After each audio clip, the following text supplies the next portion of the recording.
The sun blazed relentlessly over the Persian Gulf on July 12, 2025, casting a shimmering glare across the endless expanse of water. The heat was almost tangible, radiating off the surface and making the air above the sea waver in the distance. The USS Arleigh Burke, a formidable guided missile destroyer, cut through the turquoise waters with purpose, her mission routine, but her crew always alert, knowing that in these waters, the ordinary could turn extraordinary in a heartbeat. Its mission was clear: ensure freedom of navigation, deter any sign of aggression, and support allies in a region where every move is watched and every action scrutinized. The crew, a blend of seasoned veterans and fresh-faced rookies, moved with practiced efficiency, each person knowing their role and trusting their shipmates to do the same. Above, advanced radar systems swept the horizon for threats. Below deck, sailors monitored communications and sensor feeds, ready to respond to any sign of trouble, no matter how small. Tensions with Iran simmered just beneath the surface. Tehran's nuclear ambitions and its network of proxy forces kept both Washington and Jerusalem on constant alert, fueling a sense of unease that never quite faded. The Arleigh Burke's presence sent a clear message: the United States and its partners would not allow threats to vital shipping lanes, especially in these strategic waters where so much of the world's energy supply passes. The plan was straightforward: conduct freedom of navigation operations, following a familiar playbook that had been refined over decades of experience in these contested seas. Captain Eva Rostova, seasoned and steady, stood on the bridge, her eyes scanning the horizon. Years of experience had taught her to trust her instincts and her crew. Her orders were simple but vital: stay vigilant, avoid unnecessary provocation, and above all, maintain stability in a region where a single misstep could spark a crisis. The crew trusted her completely. They had drilled for every possible scenario, from routine encounters to sudden emergencies, and their confidence showed in every movement. The ship's Aegis combat system, a marvel of modern technology, could track and engage hundreds of targets simultaneously, providing a protective shield against threats from air, sea, or land.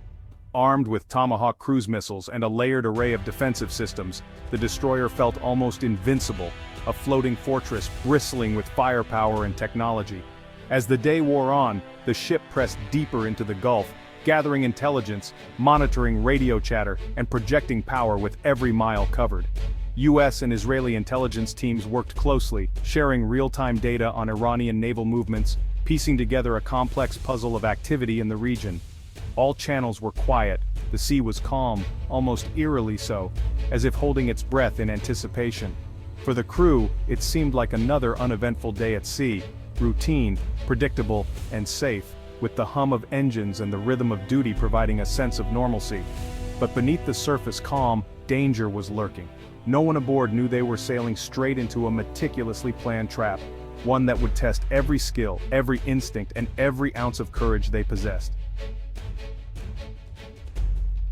Trouble struck without warning, shattering the calm of the open sea in an instant. A violent shudder rocked the Arleigh Burke, the steel hull trembling as a deep, thunderous boom echoed through the decks, followed by the tortured screech of metal twisting under pressure.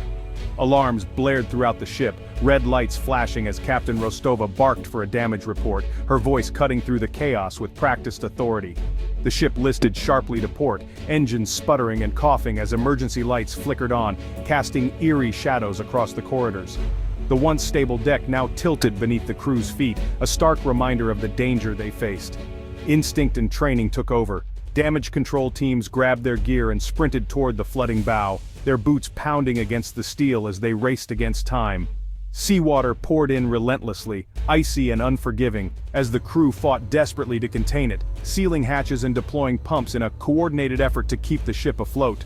Suddenly, a second explosion erupted near the stern, sending a fresh shockwave through the vessel.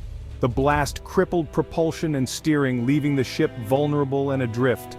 The destroyer was now dead in the water, bleeding oil and fuel into the Gulf, its powerful engines silenced, and its crew left stranded in hostile waters. In the Combat Information Center, tense sailors scanned sonar screens, their faces pale as the nightmare became clear. The ship was surrounded by deadly mines. These weren't old relics from past wars, but advanced, smart mines, magnetic, acoustic, and pressure-triggered, each one designed to detect and destroy modern warships. Every possible escape route was blocked. The sea itself had become a cage, invisible walls of death hemming the destroyer in on all sides. This was no accident.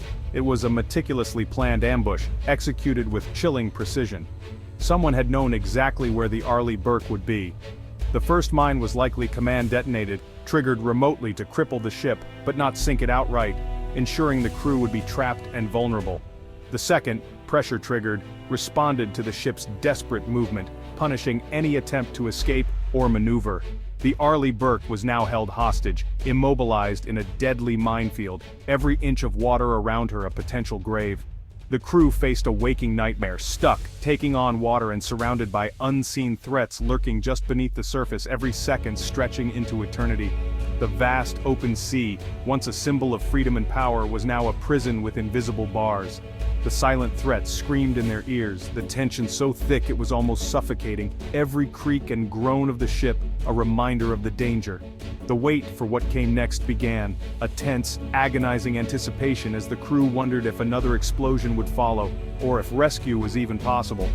The crew braced for the unknown, hearts pounding, united by fear and determination as they prepared to face whatever came next in the deadly silence.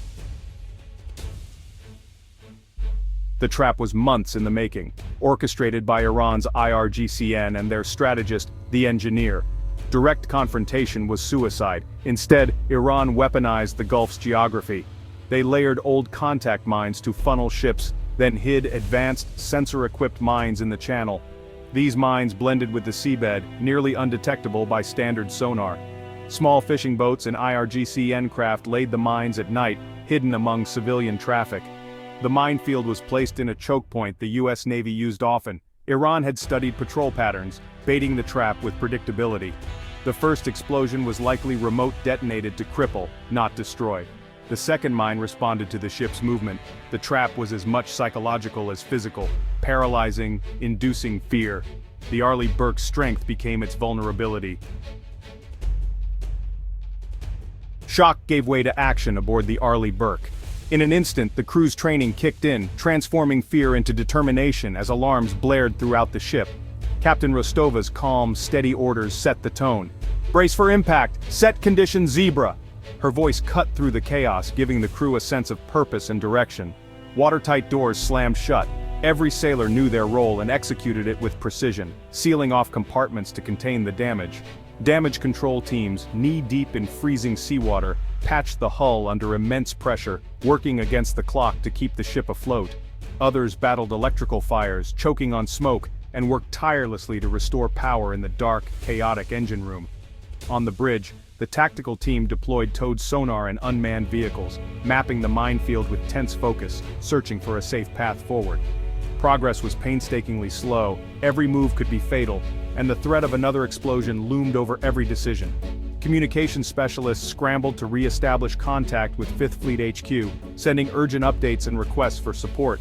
Medics treated the wounded with steady hands while cooks worked around the clock to keep the crew nourished, providing comfort in the midst of crisis. The crew's discipline and relentless training shone through, each member relying on the other, their teamwork unbreakable. Even the youngest sailors performed with the courage and composure of seasoned veterans, rising to the challenge. Isolated and in grave danger, they refused to give in, drawing strength from each other as the crisis deepened. Their unity and resolve became their greatest weapons, forging an unbreakable bond in the face of adversity. The fight for survival had only begun, and the crew braced themselves for whatever came next, determined to see the dawn. News reached Tel Aviv within minutes. Israel's military went on high alert. While no Israeli ships were nearby, their intelligence and tech support became vital. Israeli intelligence worked with the US to identify IRGCN units and command centers. Israel's expertise in mine countermeasures and drone technology proved invaluable. They provided schematics and data on Iranian mines, aiding US efforts to identify and neutralize threats. Israeli surveillance assets monitored Iran's coastline for further moves. This freed US resources for rescue and recovery. The alliance's intelligence sharing helped de-escalate while preparing for the worst. Israel's public support sent a clear message. The US was not alone. The crisis reinforced the strategic bond between the two nations. The attack sparked a diplomatic firestorm. In Washington, the National Security Council weighed options: retaliation or restraint. President Thompson prioritized the crew's safety, holding off on military action. the US built an international coalition, condemning Iran and demanding safe passage. Quiet back channels warned Tehran further aggression would meet overwhelming force. Iran denied involvement publicly, blaming nefarious actors, while celebrating the ambush internally. The standoff dragged on for 2 tense days. US warships massed near the Strait of Hormuz, a show of force. The world watched, fearing escalation. The fate of the Arleigh Burke hung in the balance. Iran's mine trap was a masterstroke of asymmetric warfare. With low-cost weapons, they neutralized a billion-dollar warship and challenged US dominance. The goal wasn't to sink the ship, but to prove vulnerability and seize the initiative. By crippling, not destroying, the Arleigh Burke, Iran forced a crisis without triggering all-out war. The incident became a propaganda victory, broadcast as a triumph over the Great Satan. Iran's proxies were emboldened, its regional influence grew. The US was forced to react, not dictate terms. Iran exposed a critical vulnerability and boosted its prestige. The psychological impact was profound. Sometimes, clever strategy trumps raw power. The Arleigh Burke incident forced a reckoning in the US Navy. After 3 days, mine countermeasures teams cleared a path. The ship was towed to Bahrain. The event exposed the danger of underestimating low-tech threats. The Pentagon launched a sweeping review of mine warfare capabilities. Investment in unmanned vehicles and advanced detection systems accelerated. New doctrine called for unmanned scouts to clear threats before manned ships entered danger zones. Training shifted to simulate complex minefield scenarios. The Navy learned to be less predictable, more dynamic. Intelligence focused on tracking covert mine laying by civilian vessels. The crisis forced adaptation, preparing the fleet for 21st century conflict. The lessons were hard-won, but vital. The Arleigh Burke's ordeal didn't spark war, but its impact was global. It marked a new era, where mines and asymmetric tactics challenged superpowers. Iran's low-cost strategy disrupted global shipping and energy markets. Insurance rates soared. The world saw the fragility of maritime choke points. US allies questioned the limits of American power and invested in their own defenses. Iran's success emboldened its hardliners and validated asymmetric tactics. The Gulf became even more contested and dangerous. The incident was a microcosm of modern conflict, ingenuity versus might. The naval mine proved itself the great equalizer. The lessons of July 2025 would shape navies for decades to come.